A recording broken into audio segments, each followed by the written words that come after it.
Sister set up a creepy loyalty test with her new husband to prove I wasn't seducing him like her last perverted husband. My sister recently got married. It's been about 3 to 4 months. I didn't really see much of them after the wedding, honeymoon and then back to work. But once a month our family all gets together and my parents host a huge feast.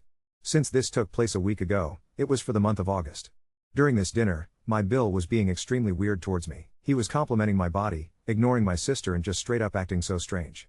It was completely unexpected for several reasons, one being his wife was sitting right next to me. 2, he has only been married a few months. Also, he's just never spoken to / about me like that before. I felt really uncomfortable and I'm sure it transpired to the rest of the room because WTF. Except it was weird because nobody was pointing anything out. I was extremely confused and just wanted to leave. I left early but when I got home I just felt so icky. I don't even know how to describe it. I decided to message my sister and let her know his behavior made me uncomfortable. I told her that it was also concerning he felt comfortable enough to say these things in front of my parents and brother. I explained that if she didn't feel comfortable being in the middle I wouldn't mind explaining this to him myself. His behavior was so unnerving that I FaceTimed my boyfriend who was away for work in the US. I told him it was weird and how suddenly my Bill's behavior towards me went from that of siblings to this horribly uncomfortable situation. He was pissed, rightfully so. My sister didn't respond to my texts until the next day. She asked to meet up so I did. I was expecting her to be upset and to have him apologize for what he said. Instead, she admits it was all a test and I passed. I was confused to say the least. What did she mean by a test? Passed? Like what's going on? Turns out, she had her husband do those things on purpose because she wanted to see how I would react if he had said those things to me and meant them. My reaction and choice to message her afterwards told her I could be trusted around him.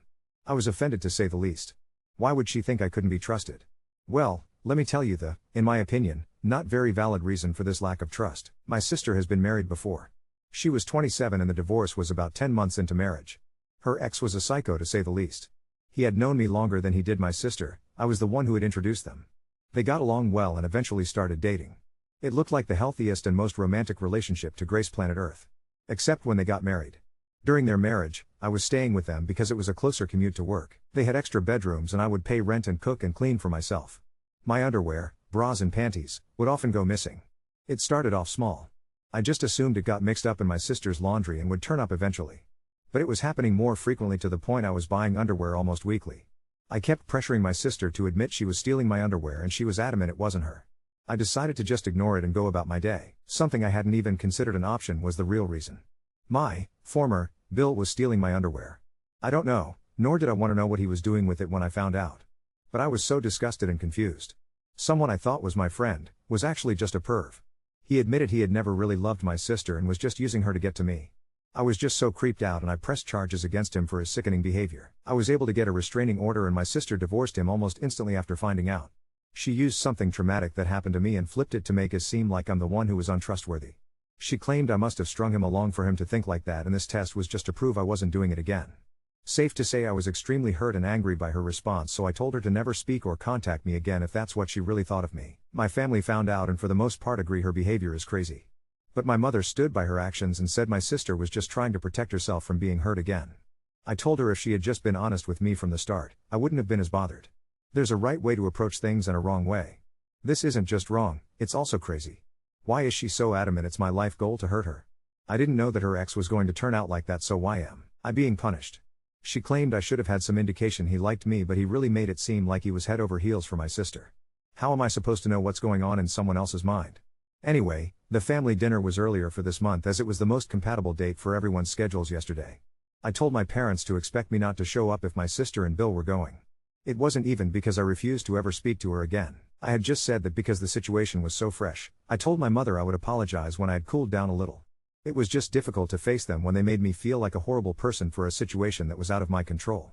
My mother assured me my sister wouldn't attend, so I agreed to come. When I arrived they were both there. It felt like an ambush and it sort of was. My sister demanded I apologize for my reaction because it was my own fault it happened in the first place. I can't lie, I snapped. I told her she should remove my number and the title of being my sister if she really felt that way. I just need advice because therapy isn't scheduled for another 2 weeks and I feel like I just dreamt a soap opera storyline. I feel kind of bad because I do understand my sister had her trust broken completely by her ex, but I feel like that distrust shouldn't be aimed at me, but the person who actually caused it. And I was the one who introduced her to the hole in the first place, so I feel guilty for that already. But I'm failing to see how her schemes to manipulate me into thinking she's being wronged by a husband once again, is just far too extreme. I want to apologize to her for one reason, ever introducing that man to her. I really need her to see that I wasn't trying anything when her ex was stealing my underwear. I was just as in the dark as her. How do I go about doing the above because I want to put this behind me and move on? I was just about healing from her former marriage, and now this one is also putting me in a very uncomfortable position. With my sister, my Bill, and my own mother. Any advice on how to tackle apologizing, getting my sister's trust back, and showing her I truly just want the best for her? Update 1. I lost a sister and a mother in 2 days.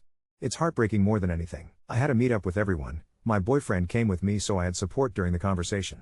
Honestly, it was hard to look at any of them for the way they treated me. I'm so thankful to everyone opening my eyes to the crazy behavior exhibited in the first part of this story. In front of everyone, my mother admitted to knowing about the plans from the start. Sister confided in her and she agreed it was a good idea. She supported her son-in-law openly harassing her daughter. I'm in complete shock, and it just hurts so much knowing she would condone this, considering she knew how much I was affected by the first husband. She knew I was having a difficult time in therapy. It took me a long time to trust people again after that. And I feel like once again, my trust has been broken. I don't know how I'm ever going to trust anyone again. I'm really thankful my boyfriend was there to comfort me because it was so hard keeping my composure around them. My sister was not budging at all. She kept maintaining she was in the right. She said the only reason I wouldn't apologize is because deep down I knew what her ex was like. She said I just liked getting attention from him knowing he was married to my sister. She also claimed I overreacted, and if it's acting then it's not harassment. I told her she shouldn't expect any calls/texts or just not to be contacted by me until I received the apology I deserve from both her and my Bill. Speaking of, he was pretty silent throughout the whole thing. Probably because my father threatened his life if he spoke bad about me.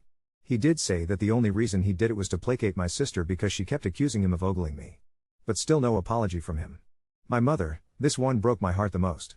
She told me I was over-exaggerating and that I should be happy to have passed my sister's test. She actually said the words, "We can all move on now." I was in complete awe. TBH, how could she think that things would just go back to normal after this? I asked why she was supporting such delusional behavior. She said it was because she loved my sister and wanted her to be happy. I asked her if she loved me as much as my sister. She said yes. It seemed hesitant, but I don't want to read too much into that. I told her I wanted an apology for her schemes. She refused, so I gave her the same conditions I gave my sister and Bill. Until I get an apology, I simply am not speaking to all three of them. As a result, I also probably have to go low contact with my brother and dad because they both live with my mother. I mean, I'll hang out with them outside and without the presence of my mother. But if she'll let them is the question. I know some of you have suggested spending time with my boyfriend's family on holidays and occasions. I think it was just a person, but, oh well. I haven't met my boyfriend's family before because they live in the US, but after this situation I've taken 2 weeks paid holiday for the end of this month and he's taking me to meet them for the first time. Update 2. My sister and I still do not speak. From what I know, she is still married to my Bill and I think they're expecting, something I inferred from family friend's Facebook post. I am doing a lot better though. I've become closer with my dad and brother throughout everything. My relationship with my mother is more strained now. I feel like I still can't trust her even though she apologized. I don't think we will ever be as close as we were before my sister's schemes. My relationship is going really well too. He was asking about rings, so I'm thinking a proposal might be in my future. Also, his parents are just the best. They've sort of taken me in and it's so cute how they dote on me like I'm their daughter. His whole family is just incredibly supportive and uplifting. We're going to visit them again in July. I'm so excited to go back. I love it in the US. The weather is better, the people are nicer, and of course I get to see where my man grew up. I just feel so much lighter and happier now that I've put what my ex-Bill and current Bill have put me through behind me. I wish her the best with her pregnancy, but that's all I can do since she is still refusing to apologize. This probably wasn't the update you were looking for, but it's all I can give at this moment. Hope you're all having a wonderful day and a better summer than I'm having. Oh, and anyone from TikTok, my Bill and mother are not together. I've asked the person to take it down but they haven't responded, so I just thought I would make it clear. Bill and mom have not slept together or done anything weird to my knowledge. Oop, thank you. I would love to spend Christmas in America. It looks so magical. Maybe we can go this year. I still have my dad and brother, so I'm not missing out on a lot. I just wish she would have been honest with me from the start and told me my sister was feeling this way and let me talk to her instead of just scheming with her. Oop, haha. I live in London now, but I grew up in the north. It's less diverse, so you experience more outright racism. It might be different now, but when I was growing up a lot of the people were supporters of the EDL and things like that. And it might also be that I only spent 2 weeks in the US. This is probably the hardest thing I've ever had to admit to myself. I wish it didn't have to come this, but unfortunately, I think it's the only way I will ever get to live a normal life again. My sister has been telling our family members an entirely warped version of events. I only found out when I sent out save the dates. I got a call from an aunt telling me I was brave for inviting all these people after ruining my sister's life. I was so confused, so I asked her what she meant. She elaborated a little by saying that I was wrong for trying to seduce both my sister's husbands and that my fiancé was an idiot for supporting me. I laughed, out of astonishment, not amusement. First, I told her to watch what she has to say about my soon-to-be husband. He's the only support I've had during this horrible moment in my life. Then, I told her what truly went down. She was shocked and didn't believe me. I told her she could easily go to my parents and brother to confirm it. Well, she informed me that my mother already confirmed things for her. I was so pissed off. Words can't describe the anger that I felt in that moment. It was like everything I had gone through in the past few years had all piled up and I couldn't take it anymore. I just hung up the phone. I rang my mother, who was begging for my forgiveness a few months ago. I told her I was done. She supported my delusional sister in her crazy schemes and I forgave her. Out of the goodness of my heart, I chose to put that shit behind me so I didn't lose my mother. But she went behind my back and sided with my sister in front of our extended family. She made everyone think I was callous enough to seduce my own bills. She allowed people to spread lies about her own daughter. I told her I never want to see or speak to her again. I called my brother and asked him if he knew any of this had been happening. Thankfully he didn't. Neither did my dad. I then wrote a letter to my sister. The details of the letter held 4 main points. That I was deeply sorry for everything she had been through. It did not mean I understood or forgave her actions, but I was apologetic for how things turned out. She needed to seek help for what my former Bill put her through. I was stunned by the fact she thought she could lie about what happened to everyone and get away with it. She had truly lost the right to call herself my sister from that point on. I wished her the very best in life, but that I never wanted to see or hear from her ever again. She has caused me far too much pain to the point I'll never be able to forgive her. I will never speak to, reach out, or even entertain the idea of reconciling with my mother or sister again. It is up to my father and brother whether they choose to associate with them, but for me, everything is too unfixable. The lies have stacked up so much that there isn't a pair of scissors sharp enough to cut through. My fiancé and I have decided that with everything that has happened, we will just have a town hall wedding. Just a couple witnesses and me and him. I'm so eternally grateful to have found him. He's my entire world, and without him here to talk me out of a breakdown, I might never have survived. Family is not always who you are born with, but those you meet along the way. I've been so incredibly lucky to have met some of the best people I can start my own family with. It is with great sadness that I make this update. It is my own fault for believing in the best of people. To think that I would ever get an apology is just so naive, but I think this may have been a blessing in disguise. At the very least, I'm choosing to see it like that. This chapter of my life is officially over and I can now move on to better and brighter things. Thank you all for tuning into this portion of my life. Love you all and hope that you all have better luck with family members than I have. Now on to second story. Refused my ex-girlfriend's requests for a conversation since our breakup blindsided me before I could propose, leaving me wounded. I, 34 male, am struggling with whether I'm in the wrong for refusing to talk to my ex, Sarah, 29F, not her real name. There's a lot of history here, and I'll do my best to explain everything clearly. In mid-2022, I met Sarah at work, and we hit it off immediately. I fell for her quickly, and it didn't take long before we started dating. However, early in our relationship, Sarah broke up with me over something minor. To make matters worse, she made a scene in front of everyone at work. I was devastated but didn't want to leave my job at first. Eventually, I realized I still had feelings for her, and seeing her every day became too painful. That's when I decided to quit and find a new job. We lived close to each other, so we bumped into each other frequently over the next few months. We started talking again, but even though I still had feelings for her, I couldn't bring myself to consider getting back together. What she had done hurt me deeply. After a couple of months, she told me she regretted breaking up with me over something so minor. She admitted that doing it in front of everyone was wrong and that she had been thinking about it ever since. She seemed genuinely remorseful, and I could see she meant it. Feeling that her apology was sincere, I asked if she wanted to give our relationship another try. She agreed, and by early 2023, we were officially back together. 1 year later, things were going great. We talked about marriage and building a future together, which made me feel ready to take the next step. I decided to surprise her with a proposal and started working extra hours to save for a house, so we could marry not long after. I didn't tell her why I was working so much because I wanted it to be a complete surprise. Then, out of nowhere, she asked for a break. I was blindsided, and when I asked why, she refused to explain. Around the same time, I noticed she had been talking nonstop about a new guy at her workplace. But suddenly, she stopped mentioning him altogether, which made me suspicious. Confused and hurt, I reached out to one of my close friends, Emily, not her real name, who, along with her boyfriend, still, worked at the same place as Sarah. I vented to Emily about what was going on and asked if she knew anything. She said she didn't because she worked in a different department, but she promised to ask around. A few days later, Emily got back to me. She told me that Sarah had been feeling like I was distant lately, especially with me working extra hours and not going out much. Emily said some of Sarah's colleagues had been encouraging her to take a break, claiming I wasn't treating her well and wasn't as invested in the relationship. On top of that, they were trying to match her up with a new guy at work, saying they'd make a better pair. I told Emily about my plans to propose and buy a house for Sarah and me. That was the reason I'd been working so much. I wanted to surprise her with something big. After about 2 weeks, Sarah called me and asked to meet up.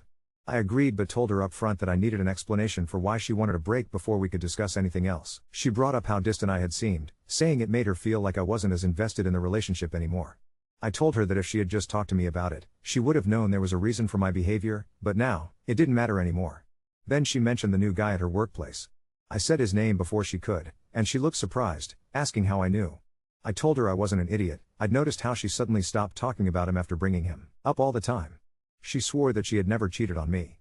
I replied that looking for someone better at the first sign of trouble could be considered cheating by some. At that point, I told her I didn't want to hear whatever else she had to say. Whether or not she wanted to get back together didn't matter, I was breaking up with her regardless. The breakup deeply hurt me.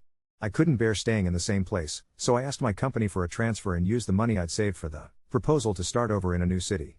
While talking to Emily, the friend I had vented to before, she apologized to me.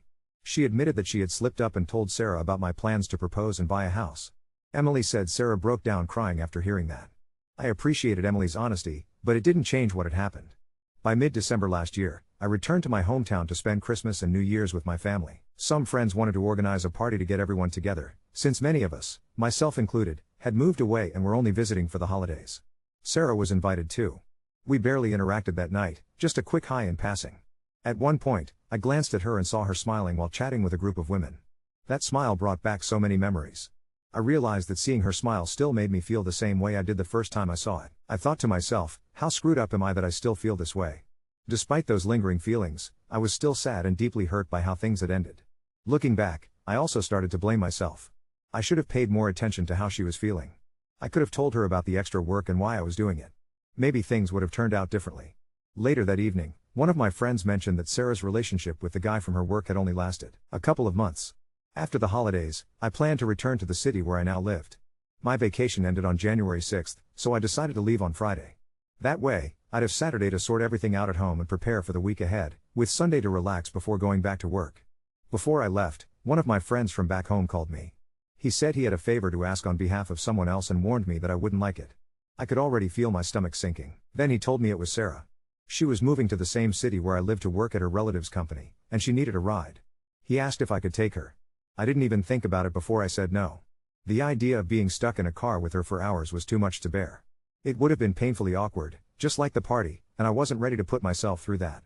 He told me that Sarah and I needed to talk, but I wasn't having any of it. I went back home, and last week, I went for a run and stopped to rest a little in a park when I heard a familiar voice say, "Hi." It was Sarah. She tried to start a conversation by asking how I was and mentioning that we didn't get a chance to talk at the party, but I cut her off, saying I didn't want to talk to her. She told me not to be like that we needed to have a conversation, but I said no. She asked how I could still resent her after almost a year and after everything we'd been through, but I told her it wasn't resentment. I was very honest. I told her that thinking about her, talking about her, or even seeing her still hurts a lot, and that's why I couldn't talk to her. She said that was exactly why we needed to talk. I didn't see the point. I just walked away. Since then, Sarah's tried to approach me twice more, and I've shut her down both times. Some of my friends think I'm being too harsh and that I should talk to her for closure. Others say it's not okay to torture her over what happened forever. But that's not what this is about. I don't have any resentment or negative feelings toward her anymore. I even recognize now that I share some of the blame. But it still hurts. I can't talk to her because it's like reopening an old wound that never fully healed. So, Ada for refusing to talk to her? Update 1. It has been incredibly helpful. After reading everything and thinking it through, I've decided to stick to my decision not to talk to Sarah. Something I forgot to mention in my original post, though I did tell a few commenters, is that I blocked her everywhere after we broke up the second time. Over the last few days, it seems like her persistence has started to backfire. Some of our mutual friends, including the ones who initially told me I should talk to her, have become frustrated with her constant attempts to contact me. Apparently, they've started turning on her because of it. 3 days ago, Emily, the friend I vented to back then, made a post on social media about stalkers. She didn't name Sarah, but a lot of people picked up on what she meant. I've also seen several comments on my original post suggesting that Sarah might have been stalking me. Her job in the same city and her coincidental appearance at the park all line up with that theory. For what it's worth, I know her uncle owns a company here, so maybe that is really why she moved. But honestly, it's not my problem, and I'm not gonna look into it. Things have been quieter. Friends have dropped the subject, and Sarah hasn't tried to reach out again. That is, until yesterday. I watched the UFC event with some coworkers. When it ended, I was heading to my car when my phone rang. It was one of our mutual friends calling. She said she had been talking to Sarah and asked if she could pass along a message. I sighed but told her to make it quick. The message was simple. Sarah said she understands why I don't want to talk to her. She promised she wouldn't try to reach out again but added that she still thinks we need to talk. She said the door is open if I ever want to. I told my friend I didn't have a message to pass back and asked her not to bring up Sarah again in our conversations. If what Sarah said is true, it's a relief, but I'm not holding my breath. I wouldn't be surprised if she tries something else. Maybe she thinks giving me space will make me go to her, but it won't. That chapter of my life is closed. Right now, I just want to focus on myself. I probably won't be dating anyone anytime soon. If there is one thing I've learned, it's that I need to get to know people better before jumping into a relationship. I've also been thinking about how loosely I use the word friend. That is another part of my life I need to rethink. Some of the people I have called friends have proven they don't have my best interests at heart. A few people suggested therapy in the comments, and I'll admit, it is something I've been considering. For now, I'm giving myself time to heal on my own, but if I still don't feel right after a while, I will look into it. Thanks again to everyone who took the time to comment. Your advice has been a huge help in sorting all this out.